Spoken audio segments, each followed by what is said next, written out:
Gervanta Davis arrested Friday for domestic abuse.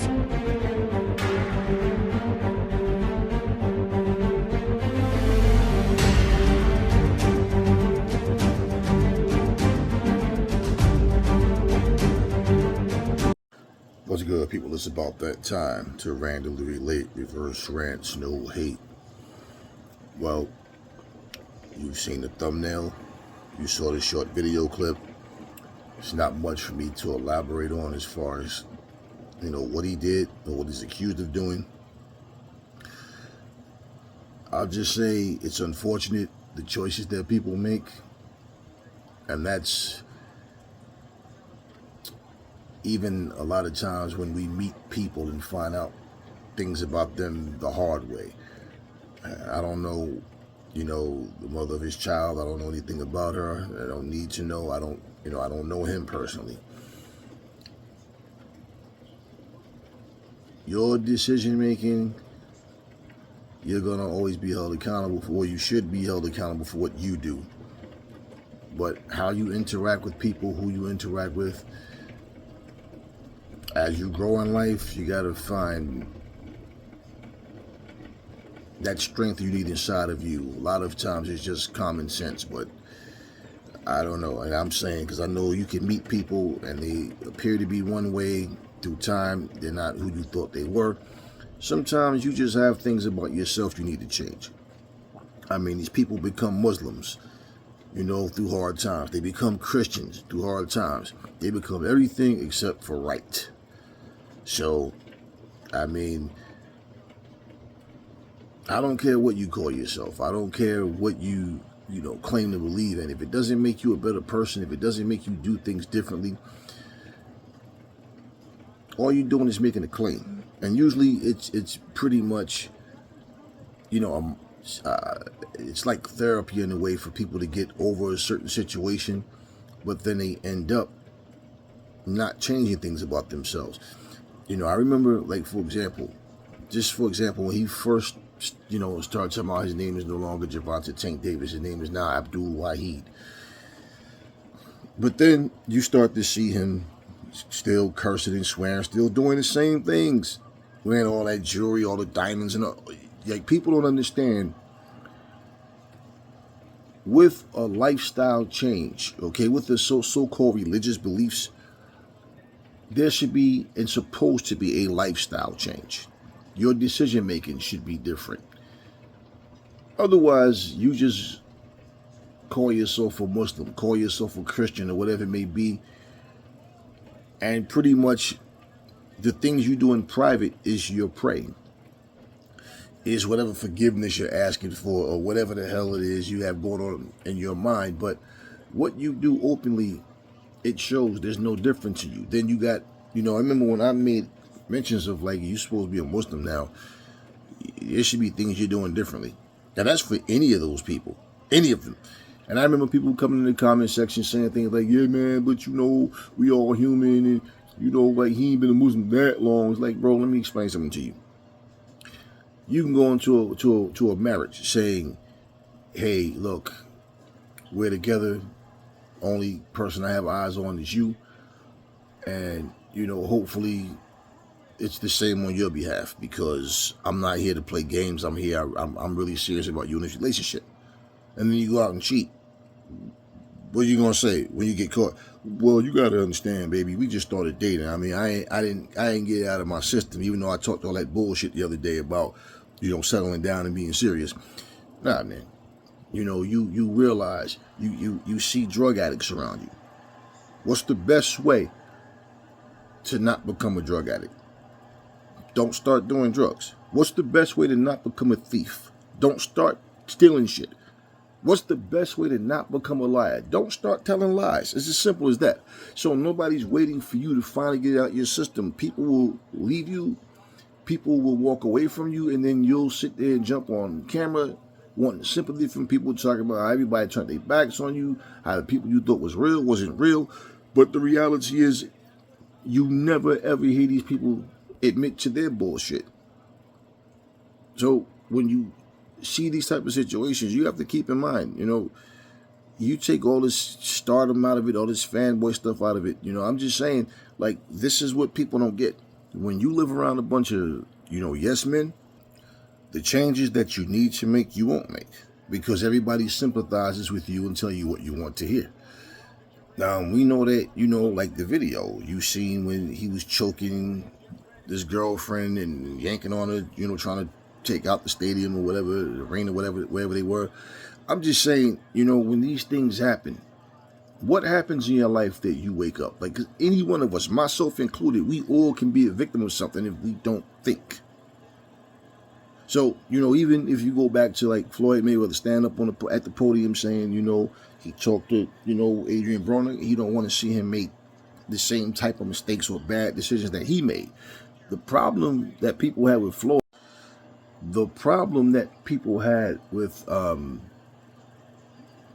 Floyd with themselves was not knowing how to separate a character he was giving you versus who he really is. You understand what I'm saying? And so even years after you saw Floyd talking different, Floyd speaking about certain things and doing things in a different manner, you still have people holding on to stuff from the past. And I mean, it's just basically a lot of times you speak about what you think you know.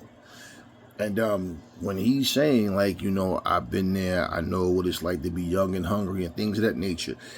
When he was trying to straighten out Adrian Broner, what did all of you do? Oh, he's hating. Hating on what? Jealous of what? And you see where Floyd is, but let's look at where Adrian Broner is. Let's listen to Floyd's story and let's listen to Adrian Broner's story. When Tank Davis came right behind Adrian Broner, what most people said? What? Hopefully he don't go the same route that Adrian Broner did, because, man, this dude, you know, he's talented and don't waste your talents and whatever. I don't give a fuck if you work at McDonald's or Walmart or wherever, and I'm not looking down on nobody's job. I'm saying I don't care where you work. A human life is a human life. So I don't give a fuck about you being a boxer and all that. Yeah, I know the difference is he gets to make multi-millions of dollars and all that. Yeah. So what? That doesn't change you as a person. And obviously, look at where the fuck he is now. So making more money doesn't mean you won't have troubles. So your decision making needs to change. It's as simple as that. So now you see what he's going through. People have said the same thing about Kamel Moulton. Hopefully he doesn't come up and, you know, follow that path where, see, the problem is this. Even, let's just say, for example, let's just say business-wise. Let's say Floyd didn't make the best decisions with his fighters. I don't know I don't know the details. I just know what we hear being said, which is really minimal. Okay, just complaints and indirect talk coming from a guy like Tank Davis, for example, or Adrian Broner, who's blaming everybody for his own bullshit. Then he admits he did bullshit, but then he still blames people for him doing bullshit. We heard a 30-year-old Adrian Broner, you know, telling Al Heyman, yo, man, keep me busy, man. Keep me in the ring, man. You know what I'm saying? When I'm in the gym, I don't get in trouble. Damn, you're a grown 30-year-old man at the time and you don't know how to stay out of trouble? You know, we seen what, last year, was it? Or was it earlier this year with him in some nightclub or something getting choked and punched in the face? And like, I mean, like, so it's like you have to make better decisions in life. So yeah, you know, and now you look at Kamel Moulton, and man, hopefully he just keep his focus on the sport and don't get himself caught up in no BS. And outside of having a trainer, a manager, whoever, I don't know who these people have in their life, but when you don't listen to sound reasoning, and in this day and time, especially when people have this mindset that they can just do whatever they want to do, you're grown, man. This ain't like when you in grade school and you get in trouble, you know, they calling your mom and your dad to tell them what you did. Nah, you're accountable for what you do. But, you know, once you start trying to be a superstar, once the ego starts to kick in, once you start feeling like you're bigger than everybody else, or everybody's hating on you and trying to hold you back from what? If I'm trying to keep you focused on fighting and trying to keep you from getting yourself in trouble, but somehow you tell yourself, I'm just hating on you, I'm jealous of you, like, which is what a lot of these people do. You know, it doesn't matter, you know, all of the people choosing sides and repeating things and trying to pick who they believe and who they don't believe. It doesn't change your life.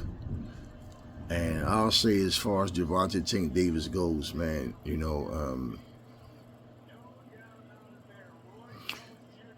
Lamont Roach, I don't know if he actually said it or not, but I saw a thumbnail that said Lamont Roach is saying Tank Davis is scared to fight. So he's doing dumb things, and he probably got arrested on purpose. And I'm not even going to get into that, man, as far as, what I think about that personally. But let me just say this. Boxing is what they do for a living. It's how they feed themselves and feed their families, right? Everything is not about you being some superstar. Everything's not about your fucking star power. So when I read certain comments, let me just say this to you guys. Probably most of these content creators are very immature, and they like to feed into the bullshit. This man has a problem bigger than boxing, and pretty much if he has issues with his temper and he feel like beating up on women is the way to go, or whatever's going on with this guy,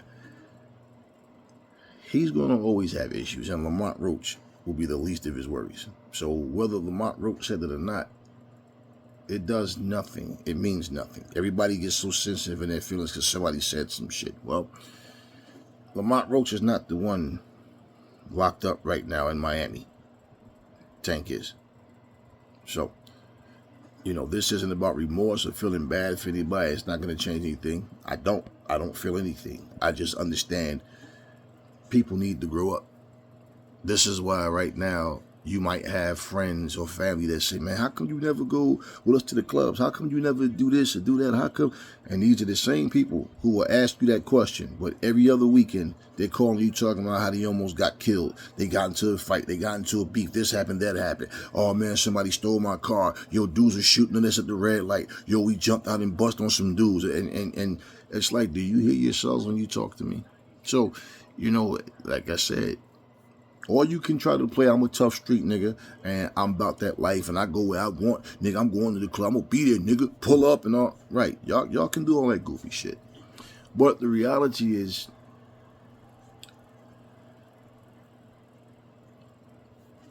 until you understand what you should and shouldn't be doing, you're going to always find yourself in a situation. And once again, celebrities always get sympathy from their little fanboys. But nothing that nobody can say is going to get Tank out of the situation he's in. And if his focus is more on things outside of boxing to the point to where he can't control himself, he can't control his temper, and he's going to be getting himself in this type of situations, you know what? It doesn't matter what any of you say. He's going to always have a problem.